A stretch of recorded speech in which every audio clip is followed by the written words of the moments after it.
Hello everyone, this is Havilah Rescue Foundation. Being the month of April, you all know it is Autism Month, and I'm privileged to host one of the people who is raising an autistic child, that is Madam Anne. So it is this month of autism and you have worn blue to represent that motto. So I'll let Madam Anne introduce herself. Jambi, Albeko, mother of three. The last one being the one who has autism. So take us through, before you realize Ruby had autism, did you see any changes that she had, or you experienced any changes before the screening process? Okay, it's not something that I can be able to explain in a very simple or one sentence, Yes. because it's a journey. Ruby is not the first born in the family. She's a last born, and having had raised other children, I realized when she was like 2 years that there were some red flags, that everything was not okay.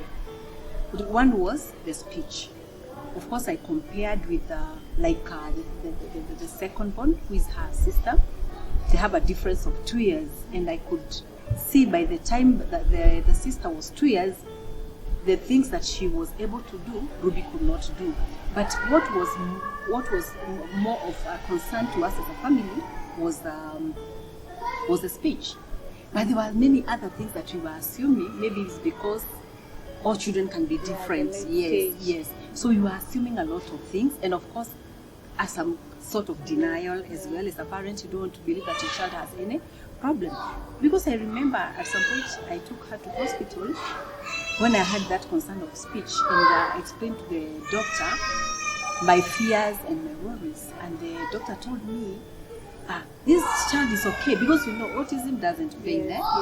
Autism is not painful, but it is painful in its own way, because I'll get to that later, how painful it is to the child and also to the family and people around. So the doctor could tell me, no, maybe when she goes to school, to a kindergarten, maybe she will catch up with all that, or maybe you're letting her stay on the TV for long, which also it affects even other children with no autism. If you let them be on the TV without, they become more of passive, and they don't have any form of interaction with other people. But I could tell, no, something is amiss. So we started our journey now to know what is this, but we could not understand, because as I've mentioned, autism is not painful. You cannot take a blood sample. There's nothing that you can do. So how old was she when she was diagnosed? And what was your response when you had your child, when you had Ruby had autism? Let me say, the time we knew now kabisa there was a problem, it's when Ruby was almost getting to 3 years. But still, we couldn't tell exactly it was autism. One, at night Ruby could not sleep. She could cry the whole night. She could not rest. Too much aggression, too much energy. You go with her to church, Sunday school, everything is in a mess, as in she cannot sit, she's just running up and down. And so I remember, sometimes friends come to your house and they see there's a problem, but they cannot be able to tell you exactly what is happening. Everybody is afraid, They don't want to be the ones to break the bad news to you. So I remember, you see, as I had mentioned earlier, going to hospital and maybe going to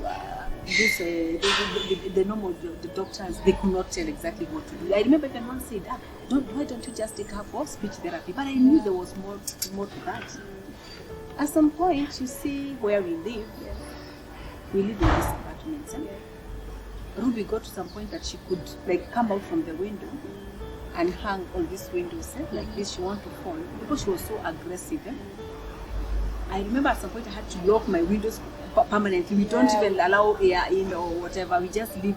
We don't care whether the house is fresh or not. We used to lock them completely. Yani, I could use a kawaya to tie, because many at the time she really fell.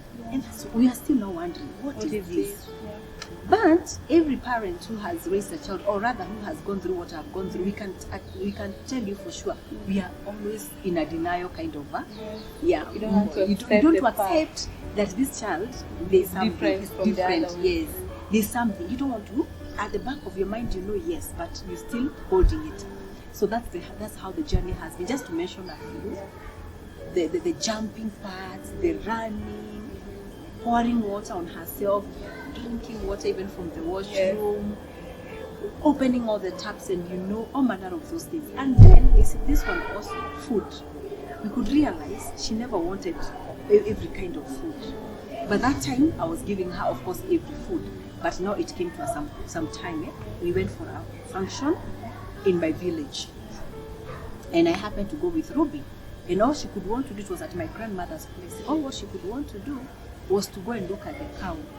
There was a cow in that boma, so she could just go and look at the cow, try to want to touch the cow. And one of my cousins, who is a medic, she's a nurse by profession, told me, Annie, why don't you come with this child to our clinic at Lady Nafi, just here next to State House? I have a nurse there called, that nurse was called Esther, and she's very gifted with knowing the problems, with the developmental problems and with kids. So I didn't even wait. I remember we left the village on a Sunday, and on a Monday or Tuesday, I had already booked an appointment.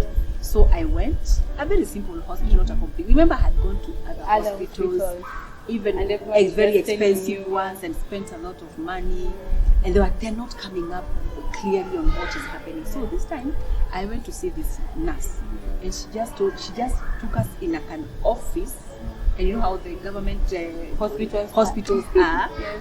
and locked the window, locked the door, and we were the three of us. And she just started observing Ruby. She observed, she was not talking, she observed. And then she told me, hi, this child is autistic. And we had already started now even using Mr. Google Yes, on but it, but still denial. We could see some traits, and we are like, and I remember my firstborn also was very hyper and could talk and do other things. But now, that's why sometimes you see it is true and the Google is giving you the answers, but you want to bash it. Yes. Yeah.